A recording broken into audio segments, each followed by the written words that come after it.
News തുടങ്ങാറായി. എന്തുട്ട് news? നീ വല്ല പാട്ടും വെക്കടാ. ന്യൂസിലല്ലോ അത് പറയാ. KSRTCയിൽ 715 രൂപ ദിവസവേതനത്തിലായിരുന്നു യദു ജോലി ചെയ്തിരുന്നത്.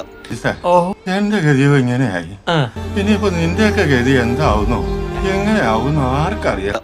2 ആഴ്ചയോളമായി ജോലിയില്ലാതായതോടെ പ്രതിസന്ധിയിലാണ് യദുവും കുടുംബവും. കേസ് കൊടുക്കണം പിള്ളേച്ചാ, പോലീസ് അന്വേഷിക്കട്ടെ. അതെന്താ ഈ നാട്ടിൽ ക്രമസമാധാനമില്ലാതായോ? മാഡത്തിന്റെ പേരിലായാലും സാറിന്റെ പേരിലായാലും MLA സാറിന്റെ പേരിലായാലും പരാതി 5 പേരുടെ പേരിലും കേസുണ്ട്. എന്റെ സ്വഭാവം അങ്ങനെ, ഞാൻ വെക്കുമ്പോ എല്ലാവർക്കും ഇട്ടൊന്ന് കൊള്ളും. അത് പലരും മനസ്സിലാക്കിയാ കൊള്ളാം. ഒരു ജാമ്യത്തിൽ പോലും അല്ല, ഞാൻ ജാമ്യത്തിൽ ഇറങ്ങിയിട്ട് പോലും എനിക്ക് ജോലി തരാത്തൊരവസ്ഥയാണ്. തോന്നി അതങ്ങനെ വരൂ, അതങ്ങനെ സംഭവിക്കൂ.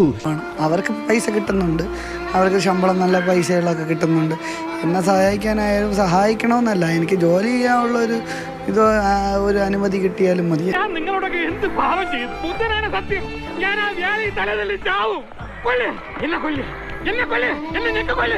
പോലീസ് കേസെടുത്തെങ്കിലും തുടർ നടപടിയിൽ വിശ്വാസമില്ലെന്നും യദു പറയുന്നു. മേയർ തെറ്റ് ചെയ്തിട്ടില്ലെന്ന് വരുത്താനുള്ള ശ്രമമാണ് പോലീസിന്റെ ഭാഗത്തു നിന്നുണ്ടായതെന്നാണ് ആരോപണം. എന്ത് കാര്യത്തിനാണത്? ഒരു മനസ്സുഖം.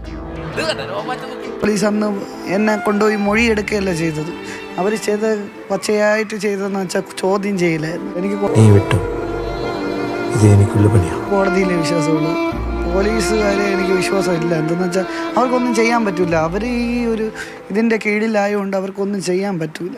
അയ്യോ, പറഞ്ഞോണ്ട് നേരം പോയി അറിഞ്ഞില്ല. ഞാൻ പോട്ടാ, ഞാനും വരുന്നു.